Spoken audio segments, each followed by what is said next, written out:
Fala pessoal, estamos de volta com a segunda sessão do 8º dia do ZOS Academy Brasil. Eu estou aqui agora com o Reginaldo e com o Walter, também conhecido como Regi, né? A gente chama ele de Regi, para trazer para a gente uma visão do mundo de DevOps dentro de mainframe. Legal? Eu vou pedir para que ele se apresente.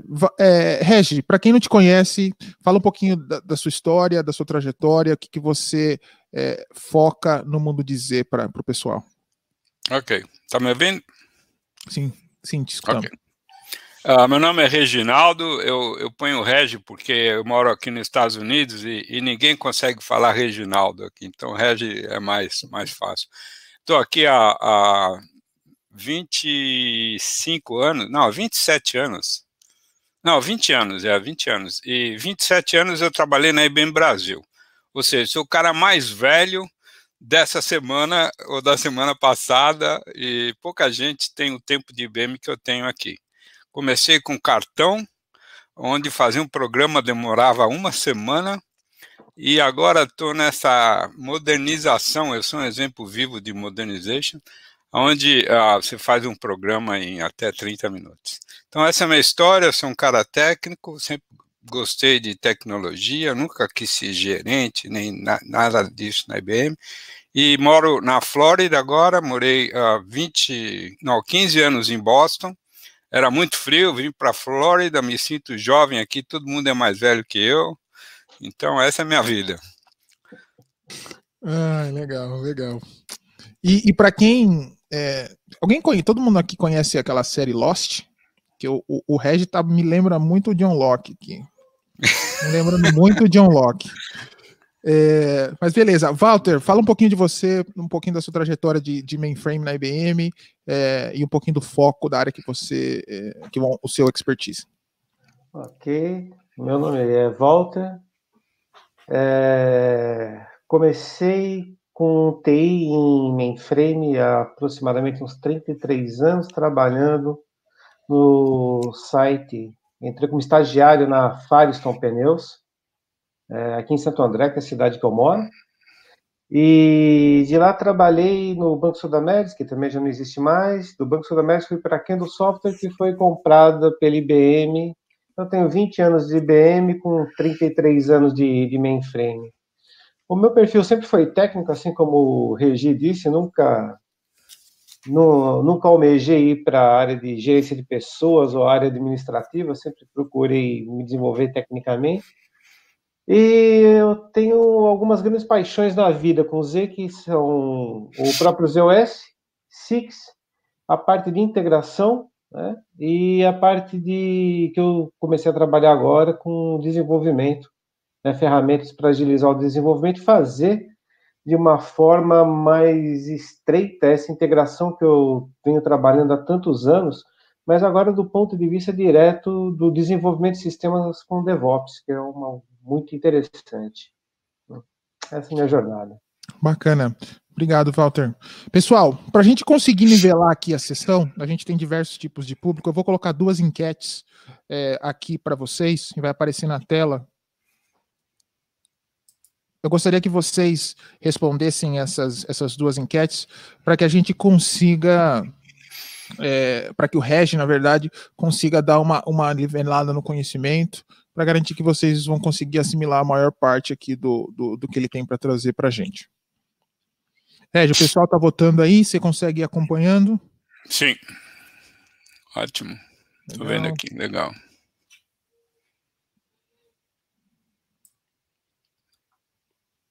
Ótimo. Legal.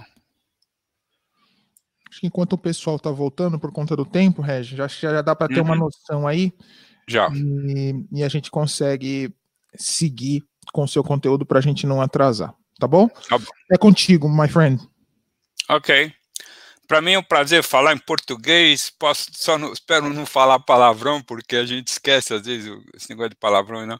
Então eu trabalho aqui, como eu já falei há muito tempo, minha área é DevOps, e o que eu quero falar aqui ia demorar umas 3 horas, mas eu andei conversando com o Walter e a gente tentou espremer aí, eu espero no máximo 40 minutos, e aí a gente sobra um tempinho no final para umas perguntas aí.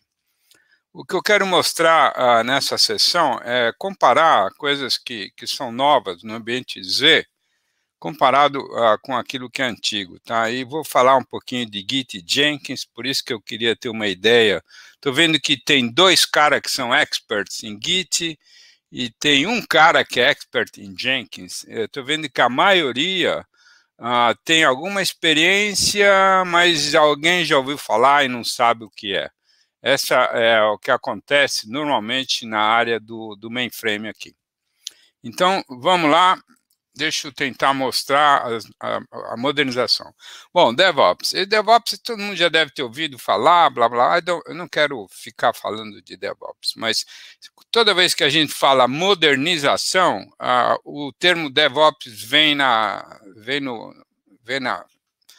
cabeça, tá? O Dev é operações e Oper é modernização. Isso é a definição de DevOps. Você vai lá naquele lugar que define tudo, é isso aí. Então, é tentar melhorar a qualidade, a entrega e coisas assim, tá? Então, por que no mainframe? Porque no mainframe, porque todo mundo está fazendo DevOps no ambiente distribuído, né? E tem uma parte aí que é muito importante, a parte de teste. Normalmente, no mainframe, essa parte de teste não é automatizada, tá? E o DevOps pretende automatizar isso. Isso é muito importante. E usar ferramentas que o mercado está usando, tipo Git e Jenkins, eu vou falar um pouquinho mais.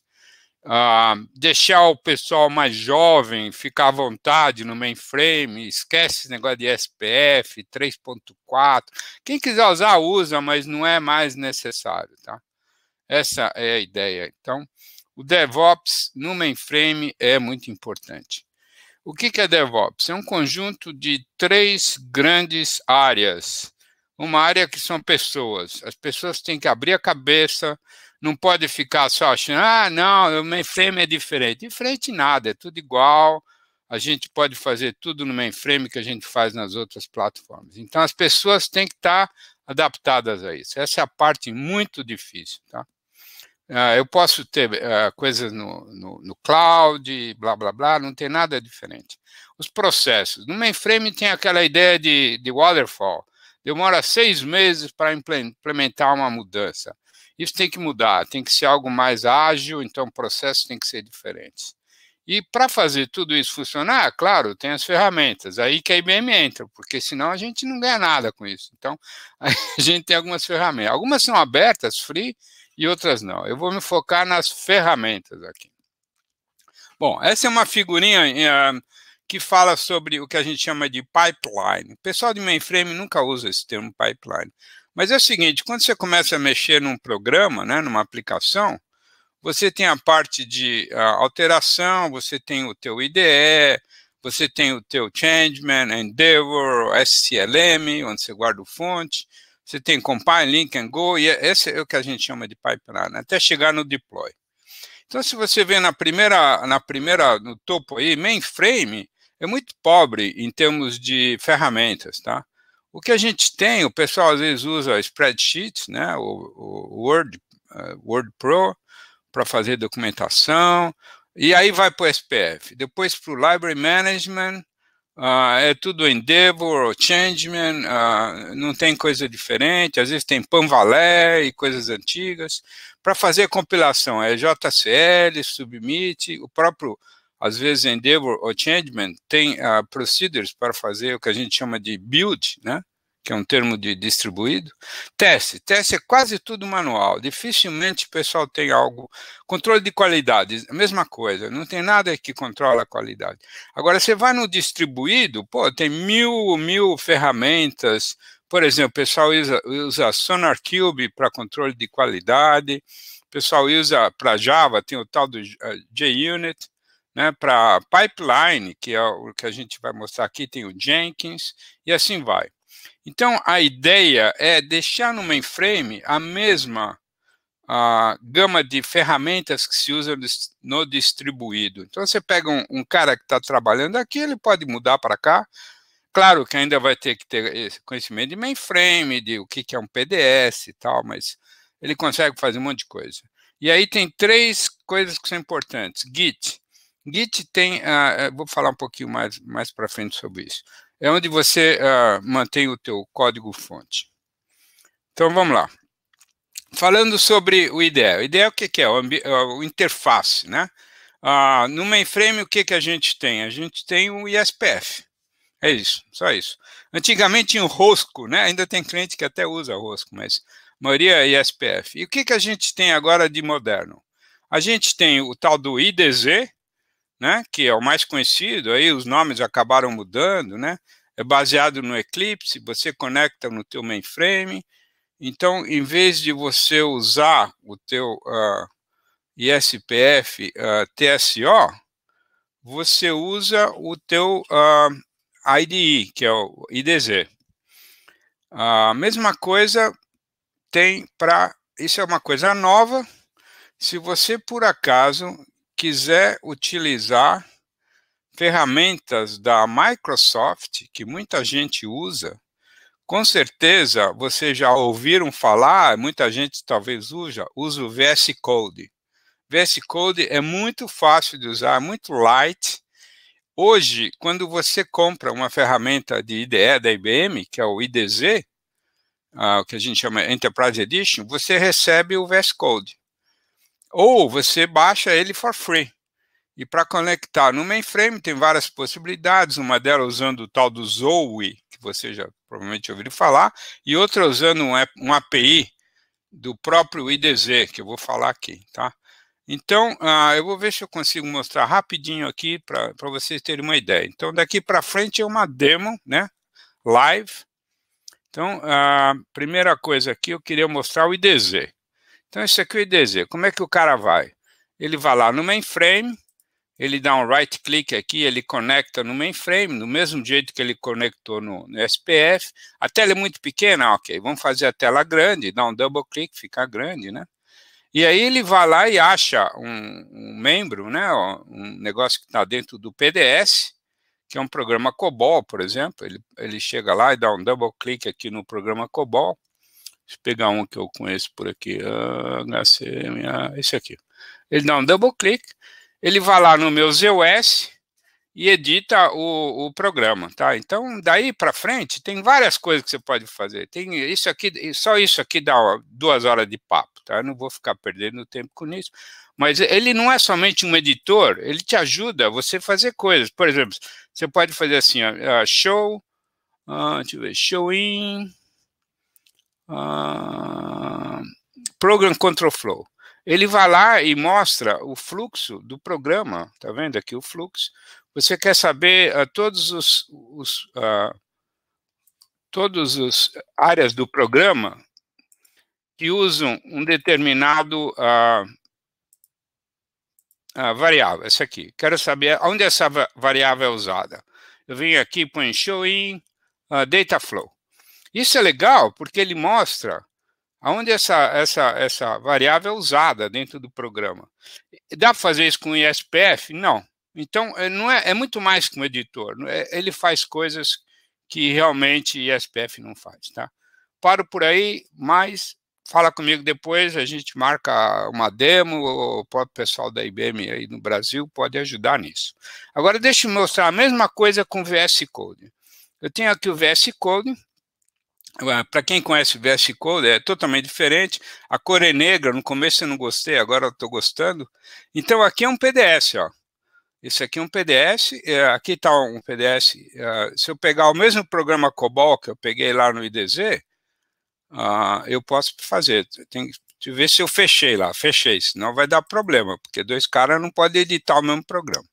Então, ele vem aqui, HCMDB02, dá um double click, está aqui o programa, rapidíssimo.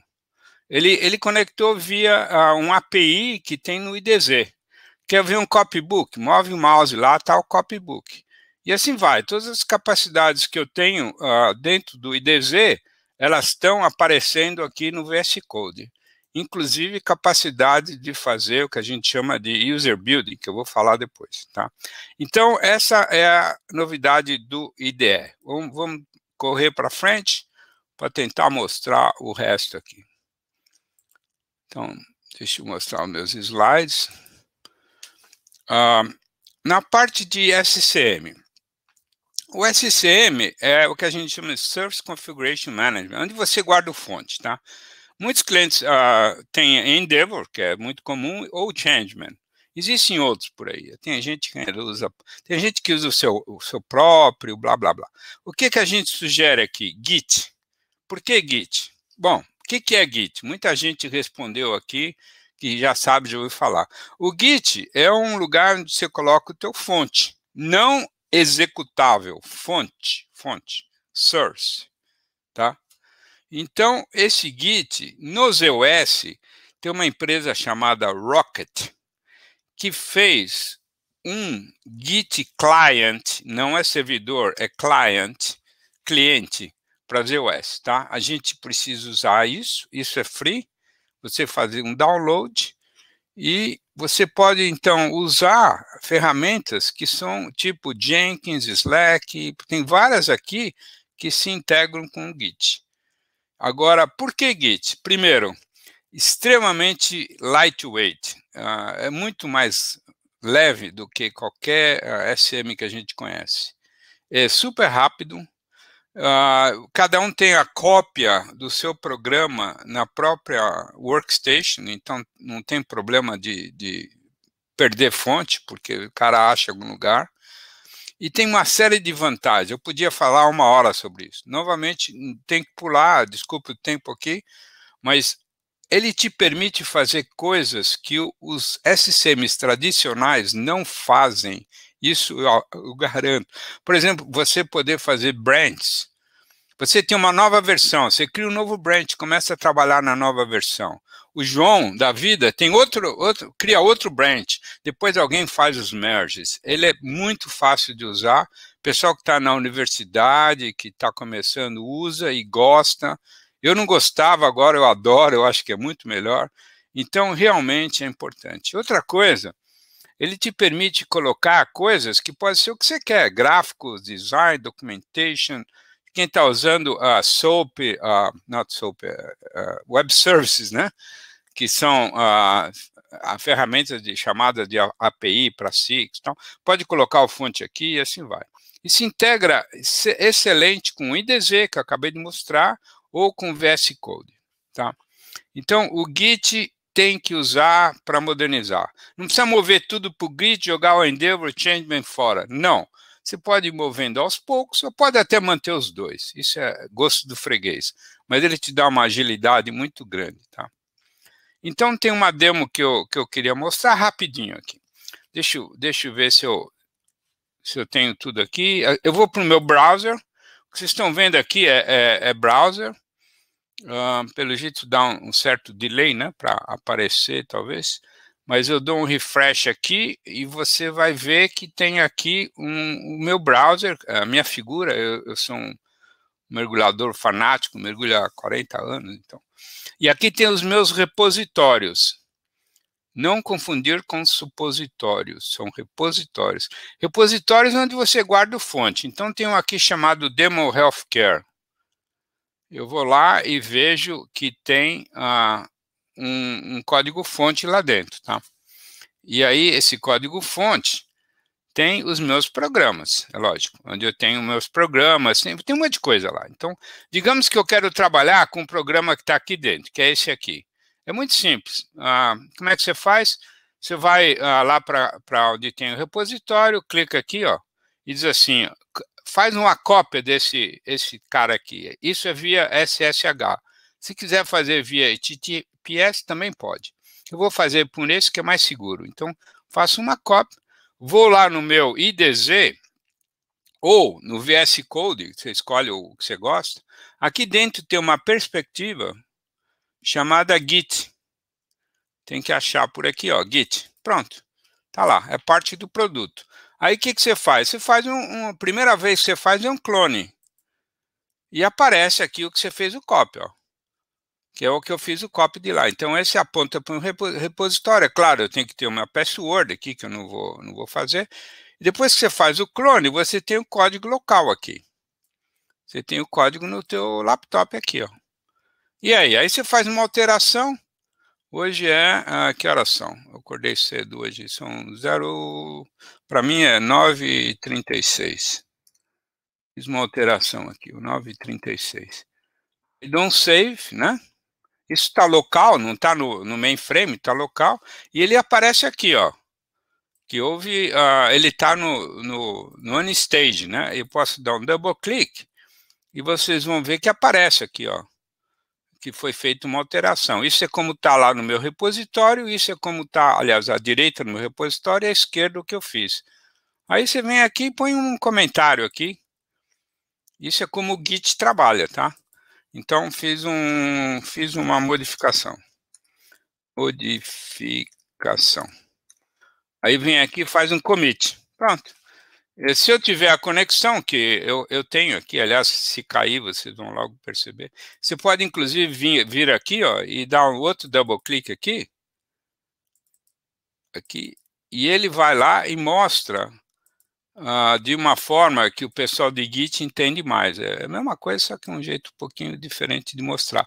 Então, se eu for lá no meu browser, se eu der um refresh aqui, ó, aqui, ó, fiz uma modificação naquele programa lá, não vou mostrar por tempo, tá?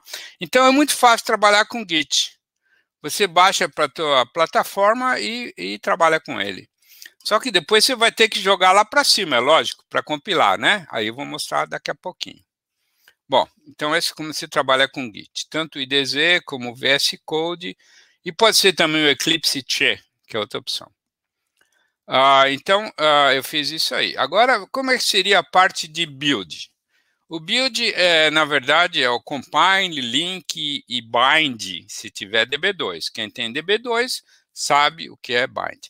Nessa hora, passa a ser não free, ou seja, esse componente IBM DBB é um componente pago, não é free, é parte de produtos, ele tem parte do IDZ Enterprise Edition, você pode comprar só ele, mas esse cara te permite fazer ligação com o mainframe usando APIs. Então, tenho 2 minutos para falar de DBB.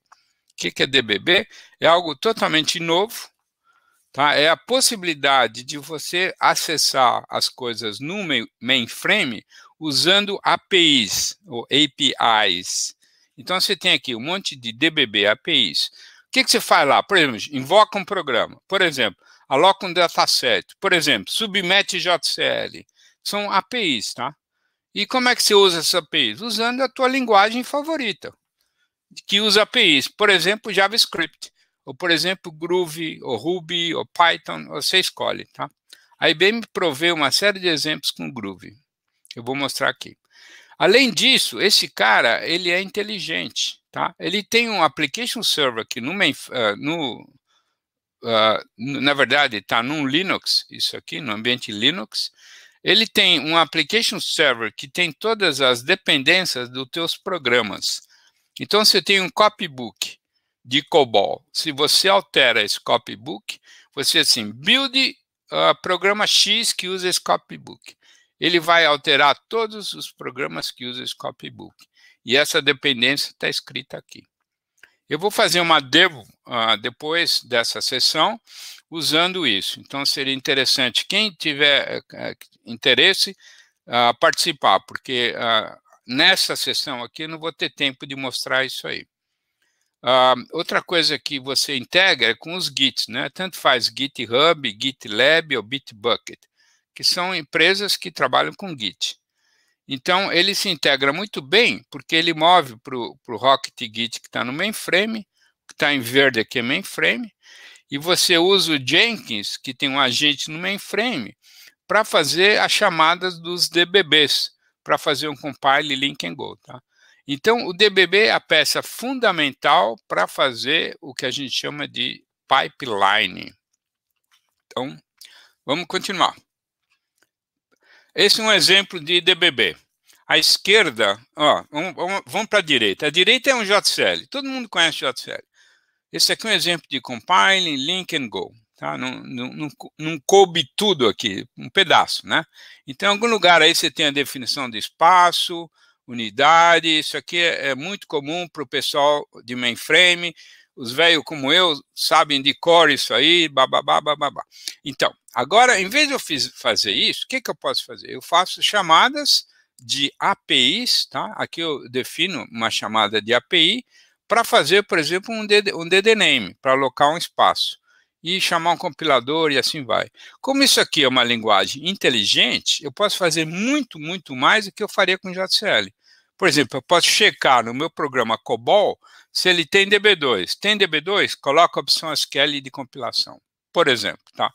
Então, tem coisas que eu faço aqui que eu não consigo fazer com JCL. Então, vamos continuar.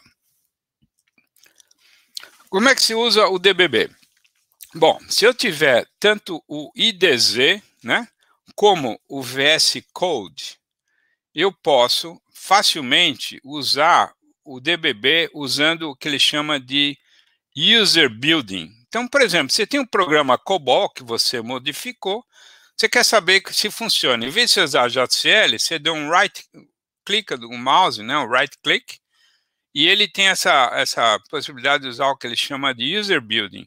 Então, ele vai compilar esse programa. De que forma? Ele vai mover para um mainframe. Deixa eu ver se dá tempo de eu fazer aqui. Se não dá, a gente faz na próxima sessão. Então, por exemplo, eu vou lá para o meu... Eu estou usando IDZ aqui. Eu poderia usar o VS Code. Talvez o VS Code seja mais interessante aqui, porque é novidade para muita gente. Então, deixe lá no VS Code. Aqui está o meu VS Code. Eu tenho aqui o meu clone do meu Git aqui. Eu pego um programa que eu quero compilar, esse aqui, ó. Esse aqui é um programa que eu quero compilar. Vocês podem ver que ele consegue acessar aqui, ó, os copybooks, né? Quando eu coloco o mouse lá. Deixa eu pegar o programa certo aqui, só um momento. Deixa eu ver, tá aqui. Na verdade, está aqui. Então, esse aqui é o programa que eu quero compilar. Se eu coloco o mouse aqui, aparecem os copybooks. O que eu faço aqui? Eu quero compilar, link editar e fazer binding. Eu dou um right click e digo assim, run user building. Então, ele está rolando aqui, ó. O que ele está fazendo? Ele está fazendo um upload desse programa para o meu mainframe. O que ele usa como área de work? Ele usa Unix Service Files. E aí vão entrar as rotinas de Groovy, que são os DBBs, né? Para chamar o compilador COBOL, alocar dataset e assim vai. Então, o que ele está executando é isso aqui, ó. Tá? Isso aqui é uma rotina de DBB. E aí, você espera um pouquinho, no meu caso vai demorar muito, porque meu ZOS está no meu próprio laptop. Deixa eu mostrar uma coisinha interessante aqui, tá vendo aqui? Se eu clico aqui, ó, pum. Isso aqui é uma VMware, onde eu tenho meu ZOS. Preciso ter isso? Não. É muito mais rápido no ZOS? Yes. Sim, 20 vezes mais rápido. Por que eu uso isso? Porque eu faço demo o tempo todo, eu sou dono do meu ZOS. Então, nesse meu ZOS, eu tenho todas as coisas que eu preciso. Ó, Kix, DB2, tá vendo que tá coisa rolando lá, né? Então, isso é o DBB. Então, eu não vou esperar por causa do tempo e vou continuar na minha demonstração aqui. Então, o que é o DBB? É uma forma moderna de chamar coisas no mainframe usando APIs. Pergunta, estou usando Zoe aqui? Resposta, não. Poderia? Poderia, mas não estou. O que é o Zoe? Abrir o mainframe para o mundo APIs. O DBB também faz isso, tem APIs para DBB. Mas ele é específico para desenvolvimento de aplicação, tá? Então, quando termina, vocês vão ver aqui que terminou, ele fala clean, e você vê o tempo que... Isso aqui demora 1 minuto no meu laptop, no mainframe dá 10 segundos. Bom, esse é o exemplo que eu mostrei aqui com o VS Code. Outra coisa que tem interessante, isso é novidade. Quem trabalha com Java conhece JUnit. JUnit é a possibilidade de eu pegar um programa, modificar e aí rodar testes, sem precisar fazer o deploy.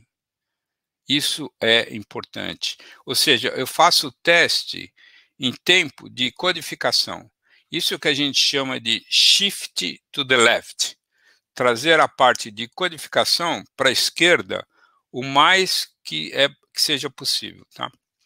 Então, o que o ZUnit faz? É exatamente isso.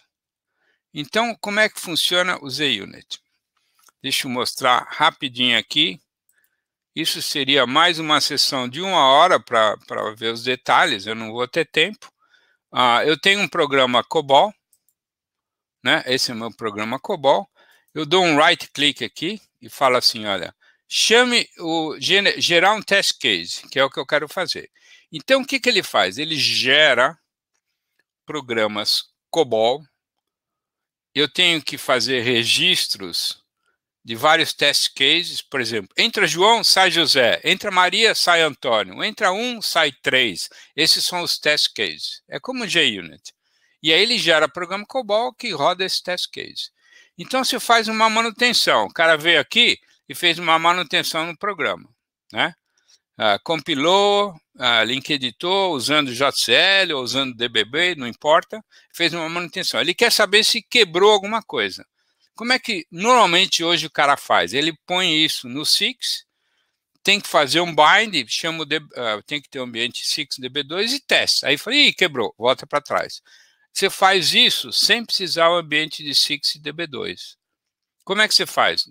Right click.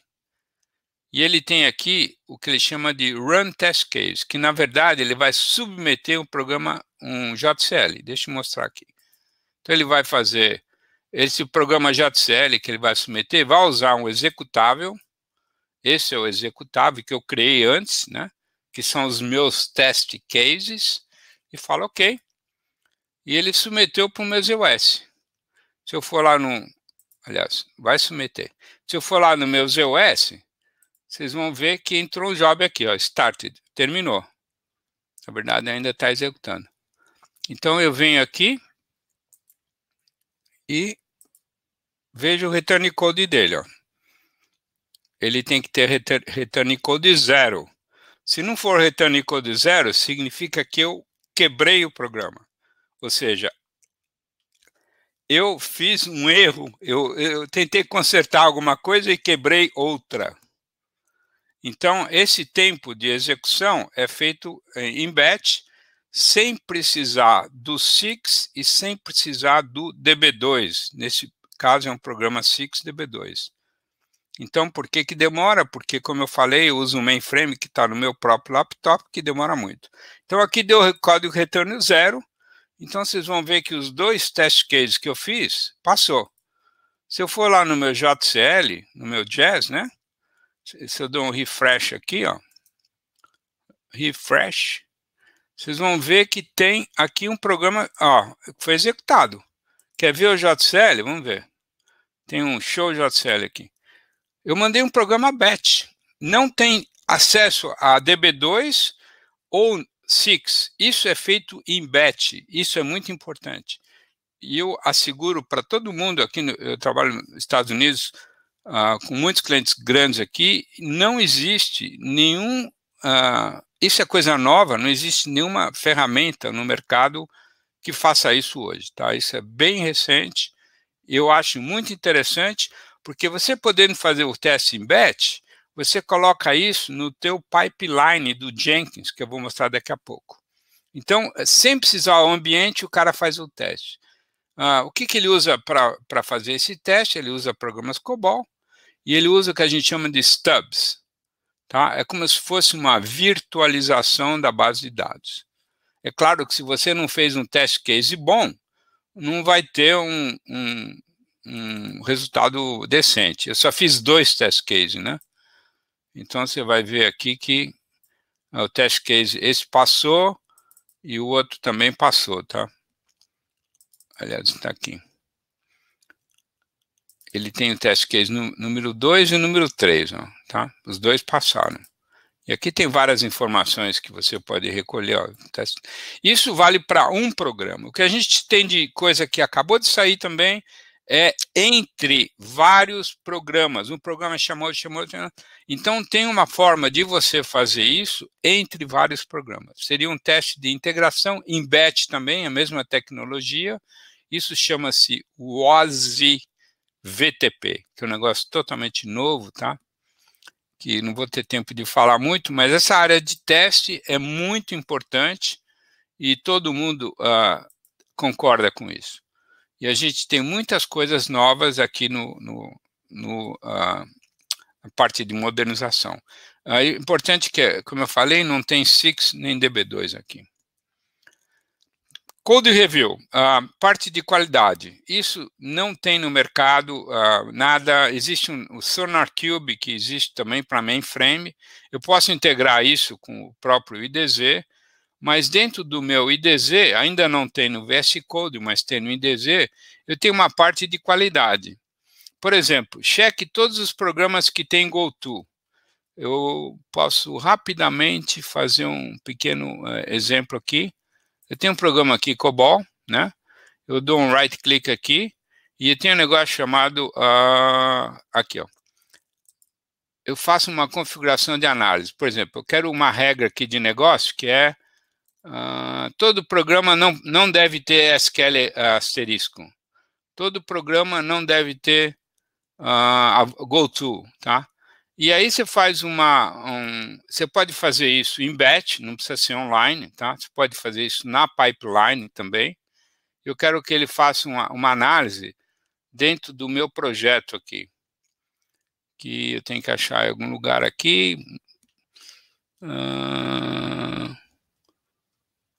Select projects, blá, blá, blá, blá, blá, blá. Eu podia fazer da workspace inteira, mas eu não vou. Vai demorar muito tempo. Aqui, achei, DemoCare. Então, faço um analyze, ele sai pesquisando, tá? E ele achou, dentro desse projeto, ele achou um monte de programas que tem GoTo, não tem nenhum que tem SQL asterisco. Então, deixa eu ver um deles aqui. Você vem, double clica aqui, ele mostra qual programa que tem GoTo. Então, isso é uma coisa interessante que dá para me fazer em batch. Se eu posso fazer em batch, eu coloco no meu pipeline. Deixa eu voltar para a minha apresentação aqui. Em relação a Jenkins, esse é fundamental porque a gente chama de pipeline. O que é pipeline? São definições de tasks. Por exemplo, tudo isso que você está vendo aqui é uma pipeline. O Jenkins pode controlar tudo isso, tá?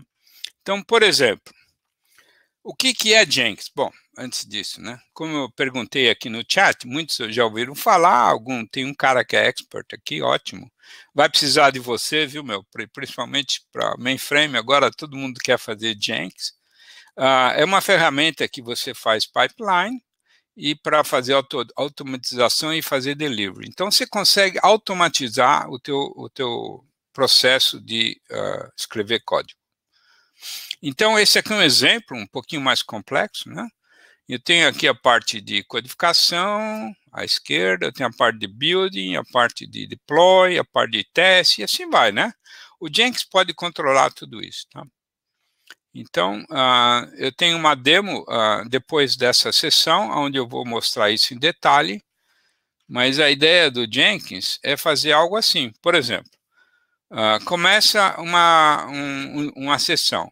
Primeira coisa que você faz um clone. Tem que fazer um clone do Git, né? Porque senão não vai para o mainframe. Faz um clone. Depois, faz o build. O que é o build? É a chamada de compilação, link edição, bind. Aqui tem que ter, pode ser que tenha bind ou não.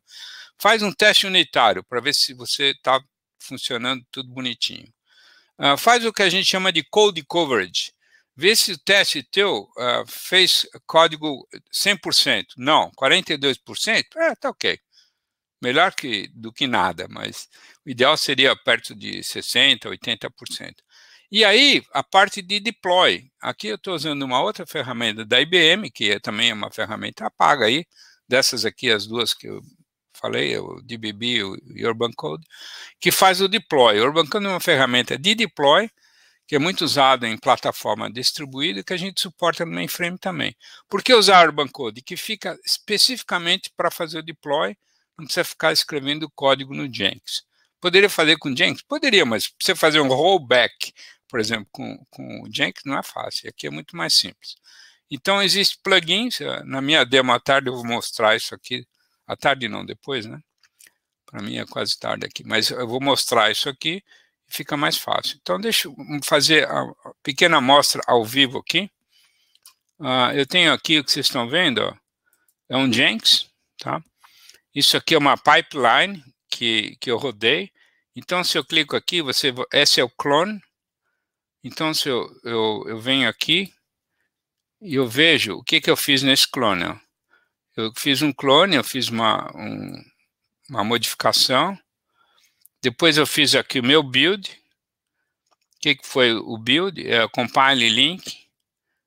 Não preciso fazer bind, eu vou fazer bind quando eu vou fazer o deploy. Então aqui tem aqui, ó, shell script. Então aqui, ó, compilou um programa só. Por que um só? Porque eu terei um só. Mas se eu tivesse alterado um copybook, o DBB ia compilar provavelmente muito mais que um. Ou se eu altero uma tela BMS, que é um negócio que o pessoal ainda usa por aí, ele ia compilar muito mais programas. Depois, em unit test, o que ele fez? Ele fez um submit de um job em batch, que foi exatamente esse que eu mostrei aqui. Ele mandou um JCL para batch e teve um aqui que passou. Ó. Então, tudo bem. Depois eu fiz aqui o code coverage e eu vi que ele fez 45%, foi aceito. E aqui eu fiz um push to Urban Code. Por quê? Porque eu quero que os meus binários, o que são binários? O load module e o DBRM fiquem armazenados dentro do meu Urban Code. Por quê? Porque eu posso fazer um deploy para vários LPARs. Develop, test, QA, blá, blá, blá, blá. E a cada um você tem que fazer um novo binding, é lógico. Por isso que eu preciso do DBRM. Então, o Urban Code aqui é muito importante. Se eu fosse fazer isso com o Jenkins, ia ser muito complicado. Ele armazena os artifacts de deploy. Tem pessoas que têm um Artifactory, não pode ser outro que o do próprio Urban Code. Acho que chama Artifactory, que é o mais comum. E aqui tem um deploy. O deploy do Urban Code, ele chamou o plugin e chamou o deploy. Então, se eu for no meu Urban Code, vocês vão ver aqui a definição do Urban Code. Se eu for aqui no History, e aqui tem os deploys que foram feitos. Então, isso aqui é um deploy. Ele armazena aqui todos os deploys, né? E aqui tem os vários deploys. Está vendo que o bind foi feito novamente, por isso que eu guardo o DBRM. Então, eu venho aqui, ó, eu tenho aqui o JCL, que ele usou o JCL para submeter um bind, tá? Então, é interessante a integração dessas ferramentas todas aqui. Acho que eu tenho 1 minuto, então eu vou encerrar e abrir um pouquinho para perguntas aqui. Essas seriam as telas de Urban Code. Walter, perguntas, comentários?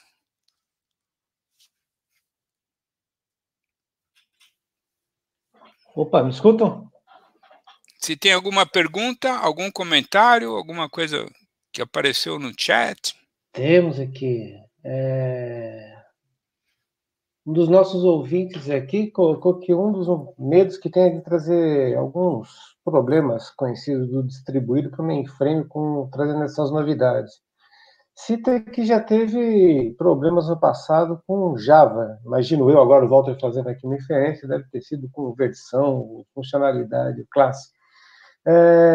Daí a pergunta vem, como eu devo lidar com esse bloco ao implementar novas coisas? Bom, o Java, eu não falei de Java aqui, eu falei de COBOL, mas é a mesma coisa que eu fiz para COBOL, poderia fazer para Java. E não tem nenhuma mágica diferente no mainframe do que existe em outras plataformas. O que te permite essa pipeline é você detectar os problemas antes de ir para a produção. Uhum. Isso te resolve, né? Não sei se você tem algum comentário adicional, Walter. Eu entendi aqui que na pergunta também está embutido a dificuldade de trazer essas novas ferramentas de distribuído, como o Jenkins, dentro da nossa esteira de mainframe. O que eu tenho a dizer a respeito disso, depois você dá uma complementada aí, Regi, é que, sim, a gente precisa organizar, a gente precisa pensar e a gente precisa usar o que o distribuído tem de bom dentro daquele conceito que a gente tem no mainframe de organização, padronização e estruturação. Acho que quando a gente consegue combinar essas duas coisas, que não é tão difícil, citando assim a utilização do Java dentro do mainframe, né? Novas versões, a gente pode manter mais de uma versão de Java ativa, assim como a gente pode manter mais de uma versão de COBOL ativo e rodando, a gente pode manter mais de uma versão de PL1 ativo e rodando. Então, sim, tem como a gente agregar tudo isso que vem do distribuído com a organização, a metodologia e a padronização do mainframe para torná-lo muito mais resiliente e muito mais produtivo. Esse é um ponto de vista que eu tenho. O que você acha, Regi? Concordo. Tem uma coisa, um componente adicional. A segurança do mainframe é imbatível, né? Sim. Isso é uma coisa que o pessoal de distribuído nunca vai conseguir ganhar da gente. Eles podem ter muito mais ferramentas, mas em termos de segurança, então isso é importante. Eu acho que por isso que todo banco tem mainframe, né? O Bill aqui até agregou um comentário bem legal. O legal é trazer os pontos fortes, juntar o que tem dado certo no cenário DevOps, junto com todas as coisas que já temos no Z. Obrigadão aí, Bill, pela colaboração. Vamos lá, tem mais um aqui do Carlos. Dentro dessas ferramentas, dá para compilar e debugar os programas na própria máquina antes do mainframe? Não, porque você tem que ter o ambiente de mainframe para executar o programa. Você pode emular o mainframe num ambiente que eu tenho, como aqui, ó. Se você está vendo minha tela, que eu estou compartilhando aqui. Acho que dá para ver aí? Dá para ver sim, Red. Tá. Então, isso aqui, na verdade, eu estou usando isso no ambiente Linux. Isso aqui chama-se ZDIT, mas é o próprio ZOS. Se eu der um F11 aqui, ó, eu tenho aqui, se eu der um F8, tem um monte, eu tenho 2.6, eu tenho DB2, eu tenho MQ, posso ter Vitan, no startei o Vitan, eu tenho o próprio ZOS aqui. Isso está fora do mainframe. Isso está no meu laptop. Esse é o melhor ambiente para você fazer todos os testes, porque eu posso dar IPL sem precisar estragar ninguém. E posso colocar isso no cloud. Esse é o ambiente mais ideal, tá? Ou seja, dá para fazer tudo fora do mainframe? Dá. O recomendável é fazer isso aqui, usando essa ferramenta chamada ZDIT, né? É uma das ferramentas que a gente provê na fase de testes aí. Posso complementar, Regi? O ZDIT Claro. eu uso largamente aqui como ambiente pessoal, mas ele também pode ser utilizado em um servidor um pouco mais parrudo para dividir em grupos. Tá? Isso. Não necessariamente ser um ZDIT para você fazer manutenção pessoa a pessoa. E sim você colocar um ZDIT em um servidor onde você vai ter acesso por um grupo de desenvolvimento e que pode, sei lá, estar dividido por um subsistema ou alguma coisa assim, e que esse grupo vai trabalhar junto. E aí a gente pode agregar toda essa modernização aí que o Regi falou durante a apresentação. Eu particularmente uso porque eu tenho o péssimo hábito de ficar destruindo os OS, instalando e desinstalando o produto. Então, uso também um para mim.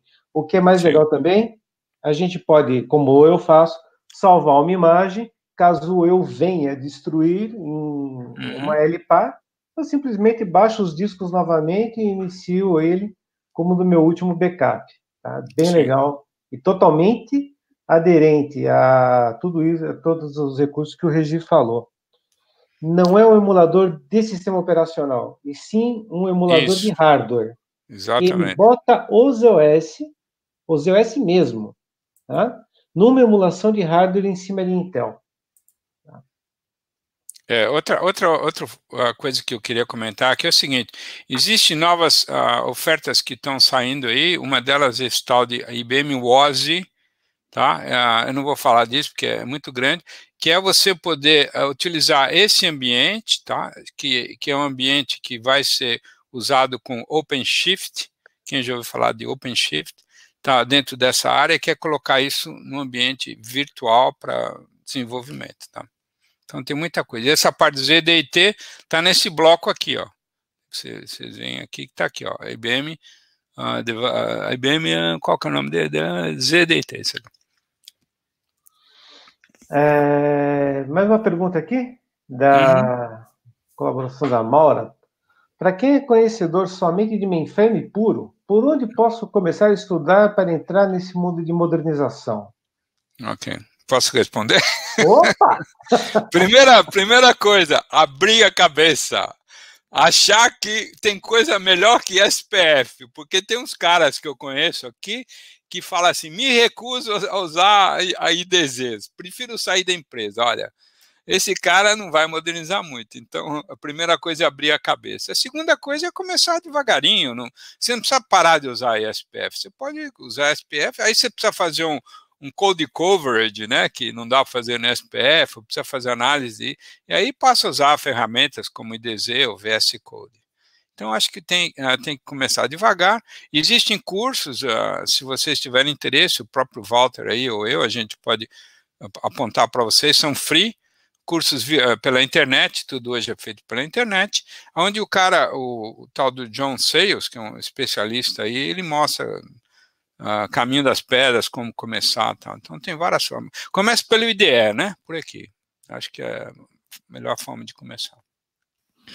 Ô, Regi, deixa eu aproveitar aqui que você mencionou esses treinamentos. Se você puder me passar esses links, porque no final do dia eu mando aquele e-mail de resumo para o pessoal, okay. Eu já encaminho esses links para eles também. Tá bom, eu passo.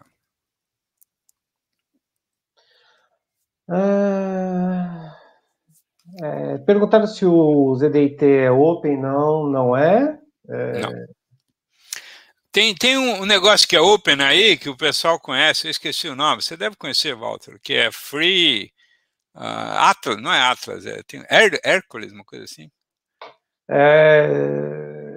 A gente não pode comentar esse Hércules. Não, a gente pode sim, porque isso é totalmente free, está no mercado, mas é muito antigo. Isso aí é um sistema operacional, versão, sei lá, não funciona, as coisas novas não funcionam nesse troço, não. E se o cara pegar os ADCDs e colocar lá, é totalmente ilegal, tá? Então, aí um problema de e também legalidade. Não está mais... bom, até consegue se der uma volta, mas vem 2 discos de PL no ZDIT, agora vem criptografado, então não sobe mais com... Não, essa coisa é bom que o pessoal conhece, você dá um Google, vai aparecer isso, então... Empresas não vão poder entrar por esse caminho porque é ilegal. Vamos ver. Outra pergunta aqui que eu acho bem pertinente. Com o ZDIT, você precisa ter conhecimento para instalar SIX, DB2, MQ no seu laptop, certo? Esse é o Xará perguntando, o Walter. Tá? Você quer responder? Você sabe disso, muito bem, melhor que eu. Sim, Walter, o Xará, precisa, tá? Quando a gente vai utilizar aí o ZDIT, a gente precisa ter um conhecimento aí de pessoal de suporte de SIX, pessoal de suporte de DB2. Por isso, da minha sugestão de trabalhar com um grupo, né? Num grupo de desenvolvimento, onde é possível a gente distribuir essas atividades e esse conhecimento também. Alguém vai conhecer um pouco mais de DB2, alguém vai conhecer um pouco mais de SIX, alguém um pouco mais de MQ. Né? Mas, como eu disse antes, ele é um emulador de hardware. Então, se eu estou subindo o MLPA, tá? É necessário que eu saiba startar um SIX, startar um DB2, startar um MQ. Porém, quando a gente adquire o ZDIT, seja numa licença pessoal ou numa Enterprise Edition, tá? Ele vem com muitos produtos já previamente instalados. Então, a hora que você sobe ele já vai botar no ar automaticamente pelo menos um SIX, pelo menos um MQ e pelo menos um DB2. E aí você começa a brincar. Tá? Mas isso não exime da necessidade de ter alguém que conheça esses subsistemas para poder fazer uma manutenção, definir um programa no SIX, definir uma fila no MQ. É necessário, sim. O mesmo System Programa que dá suporte para o ZOS tem que dar suporte para o ZDT. É o próprio ZOS, né? Então. Uhum. Pergunta se o... acho que é o ZD... eu não queria pergunta. Como utilizar o IZIT? Deve ser o ZDIT, né? É grátis? Não é? A gente respondeu, com licença. Eu posso rapidamente... dá tempo de eu mostrar aqui como é que funciona isso no Linux? Porque é muito legal ver isso aqui. Sim, cara, dá sim, vai lá. Esse aqui é o Linux. Isso aqui, quem conhece Linux, não precisa falar mais nada, que é o próprio Linux, né? Eu tenho aqui, por exemplo, eu tenho um folder aqui chamado Appliance. Tem outro folder chamado Z-Volumes. Cada file aqui, cada member file, né? É um 3390. Então eu tenho aqui todo o meu mainframe aqui no meu próprio Z. Então, se eu quiser fazer um backup, é só copiar tudo isso aqui. Se eu quiser pegar o meu mainframe e fazer um download aqui para o próprio ZDT, posso. Eu tive um caso que foi num cliente na América Central, Guatemala, onde o cara tinha um mainframe pequenininho e overnight, né? Durante a noite a gente passou tudo para cá. E no dia seguinte a gente deu IPL aqui. Só que, claro, não funcionava nada, porque os TCP/IP, tudo era diferente. Mas o IPL entrou e o próprio IPL que o cara dava no mainframe. Então é muito interessante. Por isso que é fácil de colocar isso no ambiente cloud. Porque eu posso fazer uma instância disso, né? O próprio Z-Trial. Quem conhece Z-Trial, se não conhecer, eu vou mostrar o que é. Se você dá um Google aqui, ó, IBM Z-Trial, ele vai achar lá programa Z-Trial. E aqui você pode, free, né, por 3 dias, acessar um mainframe aqui. E esse mainframe nada mais é do que uma instância de ZDT. E tem vários laboratórios, né, que vocês podem ver por aqui, ó. E, inclusive, sobre esse Open Development que eu estou mostrando por aqui. Tem coisas com Git e tal. Isso é uma instância de ZDT que está no cloud, que a IBM mantém por 3 dias, você pode brincar. O meu, pessoal, tá aqui, ó. Aqui do lado. Meu ZDT, a console de ativação dele e a console do ZOS. Né? Fica aqui no meu ladinho e acesso via rede. Inclusive dá para acessar pela internet. Backup fica no HD externo, tiro uma vez a cada 15 dias. Né? Se precisar retornar, só colocar de volta.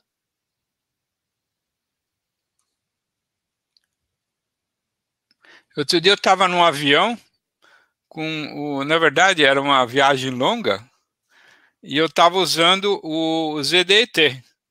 E aí um cara do meu lado, né, que tinha um Mac, olhou e falou assim, pô, isso aí é como é que ele falou? Ele usou uma palavra lá, tirando sarro, né? Isso dá uma antiguidade. Eu falei, não, isso aqui é um ZOS, estou rodando meu ZOS aqui. O cara ficou me olhando, claro que ele não sabia o que era ZOS, então... Isso é verdade, pode usar em qualquer lugar. É o ZOS nas nuvens, literalmente. Esse é o próprio, né? Nas nuvens.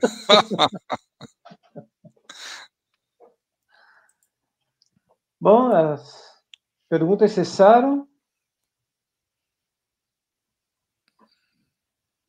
Beleza. Regis, você estava preocupado aí com o tempo? Acho que deu certinho aqui, hein? Deu, eu corri, né? Claro, se eu fosse fazer tudo aqui, ia demorar 3 horas, mas vamos ver. A próxima sessão que eu vou ter, para quem tiver interesse, é um exemplo, né, de um programa que tem que ser modificado, onde eu vou usar Git, eu vou usar DBB, eu vou usar Jenkins, essas ferramentas, ZUnit, mas é uma sessão do começo ao fim. Também que eu vou ter que tomar cuidado com o tempo aqui, porque normalmente demora muito, eu vou tentar espremer em 45 minutos. Beleza. E acho que legal também falar, Regi, que assim, a gente já começou, a gente iniciou nossa parceria esse ano, e a gente já fez 2 sessões aqui em português para falar desse mundo de DevOps em Z, né?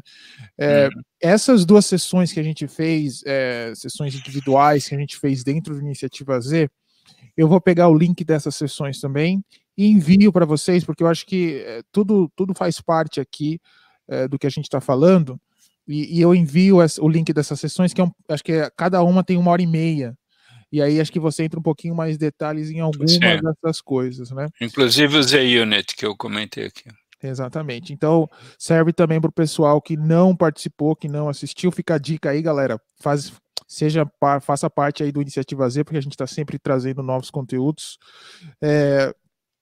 Mas eu mando para vocês esse link também no final do dia, para que vocês visitem essa sessão e aprendam um pouquinho sobre alguns dos temas que o Red comentou, mas não cobriu em muitos detalhes aqui.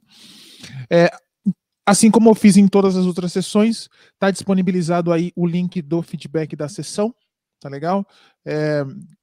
Gasta aí 1 minuto e pouquinho para você dar essas suas respostas, deixar o seu feedback lá, possivelmente deixar suas perguntas, porque eu compartilho com o Regi, com o Walter, também os seus feedbacks no final do dia, e isso pode ou gerar uma próxima sessão, ou eles podem entrar em contato direto com vocês para tirar dúvidas, para te direcionar, e por aí vai. Tá legal? A gente está partindo aqui para a próxima sessão, vai ser com os nossos ilustríssimos aqui, Walter e Regi novamente. Vai ser, porém, na sala 25, nós estamos na sala 24 agora, todos aqui já estão craques, já sabem como chegar lá, e a gente se vê lá daqui a pouco. Antes de fechar, tenho que deixar aqui o nosso obrigado para o Regi e para o Walter por ter compartilhado esse conteúdo para a gente, bastante valioso, a gente gosta, a gente aqui da Iniciativa Z, a gente gosta bastante dessa questão de modernização, e a gente bate bastante nessa tecla de trazer coisas novas e tudo que tem de melhor lá fora para dentro do mundo de mainframe também. Então, é um assunto que a gente gosta de trazer para vocês. Regi, muito obrigado. Walter, muito obrigado. Tamo junto. Obrigado vocês aí. E a gente se vê daqui a pouquinho. 11h30 a gente começa a demo com o Regi. Beleza? Beleza. Valeu, galera. A gente se vê daqui a pouquinho. Tchau, tchau. Tchau. Tchau.